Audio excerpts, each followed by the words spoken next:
আসসালামু আলাইকুম ভাই বেড়াদার, কার কি অবস্থা? আছেন নি বালা, খাইছেন নি বাদ, বাড়ি সবার কি সংবাদ? আজকে ভিডিওটা হলো, গতকালকে রাতে আমাদেরকে বেতন দিয়েছে কোম্পানি। তো সকালবেলা এরা 8টা বাজে ঘুম থেকে সবাই উঠে গেছে।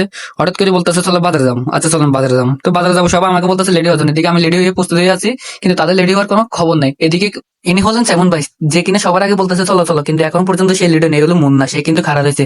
তো আমরা তিনজন আগে দিছে রওনা দিলাম। আমরা তিনজন চললাম, পিছন দিকে দেখতেছি সেমন ভাই আবার ডাক দিছে চলো, কই আসবে না। তারপর সেমন ভাইকে নিয়ে আবার আমরা তিনজন রাস্তায় চলে আসলাম। রাস্তায় চলে আসার পর এখন দেখতেছি আরেকজনের জন্য অপেক্ষা করতে হবে, কিন্তু সে এখনো বাইরে নেই। সে বাইরে নেই একটা কারণে, কারণ তার মামাও যাবে, তার মামা বাংলাদেশে যাবে 2 দিনের জন্য, এখানে বেড়াতে আসছে আমাদের সাথে। তো এখানে তার বাইকনের বাসা ছিল, এখন আমরা তার জন্য অপেক্ষা করতেছি। সে এখনো রুম থেকে বাইরেছে না। তো দেখতেছি এদিকে সেও ব্যাগটা নিয়ে বেরিয়ে পড়ছে। এখন আমরা সবাই মিলে রওনা দিব গাড়ির উদ্দেশ্যে। গাড়িটা যদি পাই সামনে তাহলে তো ভালো, আর যদি না পাই তাহলে তো হেঁটে যেতে হবে। তো আমরা সবাই গাড়ির উদ্দেশ্যে রওনা দিলাম। এখানে আমরা মানুষ এসেছি তখন, তো আমাদের কিছুতে একটা গাড়ি হবে না, আমরা 2টা গাড়ি নিয়ে যাব। এই জন্যই আমরা চলতে চলতে চলতে চলতে একদম রাস্তার ওপাশে চলে যাব। এখন ওই পাশে গিয়ে যদি গাড়ি যদি পাই তাহলে তো ভালো, আর যদি না পাই তাহলে তো কিছু করার নেই। তো এইটা ভেবে আমরা সবাই বলতেছি যে, মানে সবাই গল্প করতেছে আর মজা করতেছে। এদিকে আমাকে আমার এই বড় ভাই কি একটা জানি দেখাইলো হাত দিয়ে, আপনারা সেই জিনিসটা দেখতে পাচ্ছেন। এদিকে সেমন ভাই তার মতো করে সেম সেম কাজটা এখন করবে, এইটা করে দিচ্ছে। আমি জানি না এরা এই হাত দিয়ে আমাকে কি ইঙ্গিত করলো। তো এখানে অপেক্ষা করতে করতে দেখতেছি একটা গাড়ি আসতেছে। তারপর আমরা সবাই গাড়িটাকে হাত দিয়ে থামালাম, যেহেতু আমরা মানুষ ছিলাম যে বেশি। এই গাড়িটা আমরা তাকে জিজ্ঞেস করলাম যে ভাই যাবেন? উনি বললো যাবো। বললাম ভাড়া কত? তো উনি বললো যে ভাড়া 15 টাকা। তারপর ওনাকে 10 টাকা বলে ওনাকে নিয়ে চলে গেলাম। তো এখানে আমরা 4 জন উঠলাম। 4 জন উঠলে তারপরে যা আমি, সাইমন ভাই এবং শাহিন ভাই, আমরা 4 জন, এবং কি ফাহিম ভাই, আমরা 4 জন মিলে রওনা দিলাম বাজারের উদ্দেশ্যে। পিছনের গাড়িতে তারাও আসতেছে। তারা কখন আসবে এবং কি তাদের সাথে কোথায় দেখা হবে আমাদের, সেটাও কিন্তু আমরা জানি না। যদি আল্লাহ যদি চায় তাহলে অবশ্যই দেখা হবে। তো এইটা ভেবে আমরা চলে গেলাম। চলে যাওয়ার পরে আমরা এখানে ড্রাইভার সাহেবের সাথে কিছু মস্করা দুষ্টামি করতেছি, এবং কি তারা ড্রাইভার সাহেবের বাড়ি কোথায়, ঘর কোথায়, এগুলো জিজ্ঞেস করতেছে। আরে ভাই তুই বেটা মানুষ, উঠল ভালো কথা, তুই বেটির মতো কিলে বগর বগর করবি গাড়ির ভিতরে। আরে ভাই 2টা 4টা মানুষ আমার একদম কান্টারে চালাফালা করে ফেলাছে। এদিকে আমরা পথ আর বেশি দূরে নাই, আমরা আস্তে আস্তে কাছে চলে আইছি। সামনে বাজার, আর কিছুক্ষণ পরে গেলে আমরা বাজারটা পেয়ে যাব। তো ওই চারপাশের পরিবেশটা এতটাই সুন্দর যে শুধু তাকিয়ে থাকতে মন চায়, এখানে শুধু ঘোরাঘুরি করতে মন চায়। কিন্তু কি করবো ভাই বলেন, দূরপ্রবাসী আসছি, মাছ আসছি, বাপটা আসছি, সবাইকে ছেড়ে আসছি। দিনের আলোতে ডিউটিতে যাই, রাতের আধারে আসি, কিছু করার নেই। পরে আর কি করি ভাই, ডিউটি টু ডিউটি করতে হয়। তারপর ডিউটির সময় যতটুকু সময় পাই ততটুকু আপনাদেরকে বিনোদন দেওয়ার চেষ্টা করি। তো আমরা কথা বলতে বলতে ড্রাইভার সাহেবকে বলতেছে আর কত লাগবে মামার? তো উনি বলতেছে আর বেশি দূর না, আমরা 2 মিনিট পরে আমরা জায়গা বরাবর পৌঁছে যাব। তো কথা বলতে বলতে এদিকে দেখতেছি যে এই বিল্ডিং গুলো অনেক সুন্দর লাগতেছে। তারপর আমি বললাম না, এটা ক্যামেরা বন্দি করি, সামনে বাজারটা দেখা যাচ্ছে। তারপর ওনাকে বললাম যে মামা আপনি বিয়ে শাদী করছেন কিনা, কি আসল বিষয় ওইগুলো বলতে বলতে উনি বলতেছে মামা উনি এখনো বিয়ে করে নাই। তারপর যে চলে আসলাম আমরা চিকুতে। চিকুতে এখন উনি আমাদেরকে বলতেছে যে আপনারা কি জন্য আসছেন। আমরা বলছি চিকুতে মানুষ কি জন্য আসে, বাজার করতে তো আসে, আজকে যে আরো শুক্রবার। তো এই কথা বলে তারপর উনি বলতেছে আপনারা কই নামবেন? আমরা বললাম যে আমরা এখানে নামবো না, সামনে নামবো, আপনি আমাদেরকে সামনে নামাই দিন। ওইখান দিয়ে পিছনে ওরা তো বগর বগর করতেছে রাতা মুরগির মতো, কি করবো ভাই বলেন। ওদের অত্যাচার আমার আর সহ্য হইতেছে না, আপনারা যদি পারেন ওদেরকে কেউ একটু নিয়ে যায়েন, নিয়ে গিয়ে আমাকে মুক্ত করেন। তো ওনাকে বললাম যে মামা এখানে গাড়িটা থামান, আমরা এখানে নেমে যাব।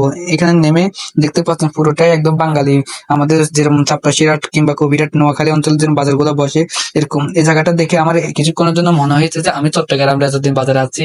চট্টগ্রাম রাজউদ্দিন বাজারে যেরকম ফুটপাতে জিনিসপত্র বিক্রিও ঠিক এমন। আমি তো দেখে চারপাশের পরিবেশটা একেবারে অবাক। সাইমন ভাই আমাকে বলতেছে যে কি করো, আমি কোথায় ভিডিও করি। তারপর সাইমন ভাই আমাকে একটা চোবার মারতে লাগলো, আমি বুঝতে পারলাম চোবারটা কেন মারলো তিনি। তারপর তাকে নিয়ে বললাম যে চলেন বিকাশে টাকা পাঠায়, তারপর দেশে বাজার টাজার করবানি। একথা বলে সাইমন ভাইকে নিয়ে রওনা করতেছি। এদিকে আবার শাহিনকে পাইতেছি না, শাহিন ছিল আমাদের সাথে। তারপরে ফাহিম ভাই গেল যে টাকা তুলতে, এই যে শাহিনে আবার এদিকে ভিডিও করতে করতে গেল। এই যে এখানে দেখতে পাচ্ছেন আপনারা কত ধরনের পাখি, নানান রকমের পাখি, অনেক সুন্দর সুন্দর পাখি। মানে এই বাজারে আসলে আপনি সবকিছু পেয়ে যাবেন, পাখি হইতে, বিলা হইতে, কুকুর হইতে, কবুতর, যত রকমের পাখি যেটা আপনার পছন্দ হয় আপনি এখান থেকে নিয়ে যেতে পারবেন আপনার মনের মতো পছন্দ করে। অবশ্য যদি এই পাখিগুলো যদি আমাদের বাংলাদেশে যদি হতো তাহলে মেয়েরা দেখতো কি, মেয়েরা শুধু বলতো এটা আমার লাগবে, এটা আমার লাগবে, কারণ পাখিগুলো দেখতে অনেক মিষ্টি, এবং কি তাদেরকে দেখতে অনেক মায়া লাগে। হারে বেচারা পাখি, তোদেরকে খাঁচা বন্দি করে রাখছে, তোদের মনের কষ্টটা আমি বুঝতে পারতেছি। যদি আমার যদি টাকা থাকতো আজকে তোদেরকে কিনে আমি মুক্ত আকাশে উড়িয়ে দিতাম। এই পাখিগুলাকে রাখছে ওইখানে বন্দি করে। তারপর এখানে নিচে দেখলাম আরো অনেকগুলো পাখি। তারপর সাইমন ভাই আবার আমাকে ডাক দেখো সামনে চল, সামনে চল, সামনে কুত্তা দেখা যাইতেছে। তো উনি আবার কুত্তার কথা কইতে না কইতে আমি বলতেছি যে কবুতর।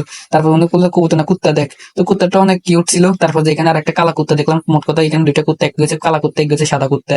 তারপর এখানে এই ভাইয়া কি দেখতেছে সার্কেট জায়গাতেছে, ভাইয়া আবার আমার কইতেছে যে ভাইয়া আপনাকে ভিডিও করতে, আমি কহ।